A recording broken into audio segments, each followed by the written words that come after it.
సరే మేడిగడ్డ దగ్గరనేమో కుంటి సాకులు పెట్టి కేసీఆర్కు పేరు వస్తుందో బీఆర్ఎస్కు పేరు వస్తుందని నువ్వు మోటార్ లాంచ్ చేయకుండా డ్రామాలు నడుపుతా ఉన్నావు. సమ్మక్క బ్యారేజ్ దగ్గర ఈరోజు దేవాదుల మోటార్లు ఎందుకు నడుపుతలేవు? అదేం ఎన్డీఎస్ఏ అడ్డం లేదు, ఏం అడ్డం లేదు కదా. Why are you not running the motors of Devadula project?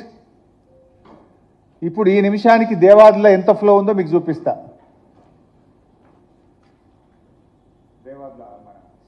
Sammakka barrage on చేయి బాబు. ఎస్, 1,08,000 క్యూసెక్లు ఇప్పుడు రైట్ నౌ సమ్మక్క బ్యారేజ్ దగ్గర ఫ్లడ్. 1,08,000 క్యూసెక్స్ ఈ నిమిషానికి సమ్మక్క బ్యారేజ్లో దగ్గర గోదావరి నదిలో ఉన్న ప్రవాహం. మరి మనకు ఒక రోజుకు దేవాదుల ప్రాజెక్టులో 2,542 క్యూసెక్లు పర్ డే ఎత్తే అవకాశం ఉంది. 2,542 క్యూసెక్స్ ఎత్తచ్చు. పోతున్నది ఎంత? 1,08,000 ఫ్లో ఉంది. ఇప్పుడు నిన్న 1,05,000 ఉంది, ఈరోజు 1,08,000 ఫ్లో సమ్మక్క బ్యారేజ్ దగ్గర నడుస్తుంది. మనకున్న system phase 1, phase 2, phase 3 Devadula 3 ఫేజులు కలుపుకొని రోజుకు 2,542 క్యూసెక్కుల నీళ్ళు ఎత్తచ్చు. కానీ ఈరోజు కాంగ్రెస్ ప్రభుత్వం కేవలం 900 క్యూసెక్కులు మాత్రమే ఎత్తుతుంది. కేవలం 900. ఫేజ్ 1 దేవాదుల్లో 2 మోటార్లుంటే ఒకటే నడుపుతున్నారు. ఫేజ్ 2 దేవాదుల్లో 2 మోటార్లుంటే ఒకటే నడుపుతున్నారు. ఫేజ్ 3 దేవాదుల్లో 6 మోటార్లుంటే 2 మోటార్లు నడుపుతున్నారు. ఆడ రామప్ప చెరువులో దాని కెపాసిటీ 2.9 టీఎంసీ. ఈరోజు 1 టీఎంసీ నీళ్లు ఉన్నాయి. అందులో నింపుకునే అవకాశం ఉన్నా నింపుతలేరు మీరు. అదేవిధంగా ధర్మసాగర్ కెపాసిటీ 1.5 టీఎంసీ, ఇవాళ కేవలం 0.5 టీఎంసీ ఉంది. వరంగల్ జిల్లాలో 75-80% చెరువులు ఎండిపోయి ఉన్నాయి.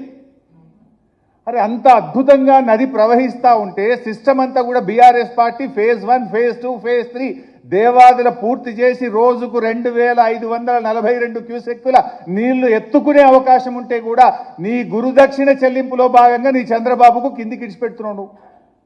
ఎందుకు మోటార్లు ఆన్ చేస్తలేవు? ఇక్కడ ఎన్డీఏ అడ్డం లేదు, రిపేర్లు లేవు, ఏది లేదు కదా. కట్నీళ్లు పెట్టిన పొయ్యిలు ఎక్కుంది. ఆడ మోటార్లు వచ్చి నువ్వు వరంగల్ జిల్లాను ఎందుకు సస్యశ్యామలం చేస్తలేవు?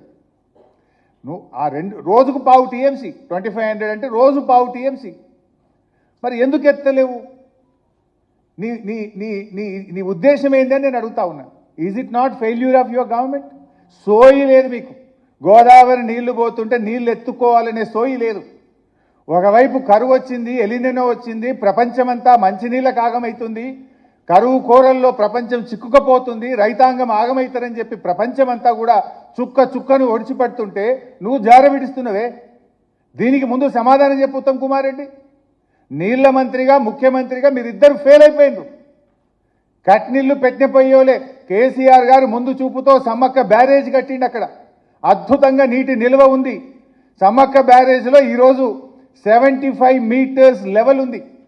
మనకు దేవాదుల మోటార్లు 71 మీటర్స్లోనే నడుస్తాయి. ఈరోజు 75 మీటర్స్ లెవెల్ ఉంది. అయినా కూడా నీ నిర్లక్ష్యం వల్ల, నేరపూరిత నిర్లక్ష్యం, క్రిమినల్ నెగ్లిజెన్స్, నీళ్లు ఉండి కూడా ఎత్తుకోకపోవడం, నీళ్లు ఉండి కూడా దాన్ని ఉపయోగించకపోవడం అనేది ఇది క్రిమినల్ నెగ్లిజెన్స్. మిమ్మల్ని ఉరిదీసినా తప్పు లేదు. నీళ్లున్నాయి, నది బారుతుంది, మోటార్లు ఉన్నాయి, సిస్టమ్ ఉంది, చెరువులు ఖాళీగా ఉన్నాయి, రిజర్వాయర్లు ఖాళీగా ఉన్నాయి, కరువు కోరల్లో చిక్కుకున్నది ప్రపంచమంతా. ఇవాళ ఎలినినోతో బాధపడుతుంటే నువ్వు నీళ్లుండి ఎత్తలేదంటే మీరు ఏ రకమైన నిర్లక్ష్యాన్ని పాల్పడుతున్నారో ముందు దీనికి సమాధానం చెప్పండి.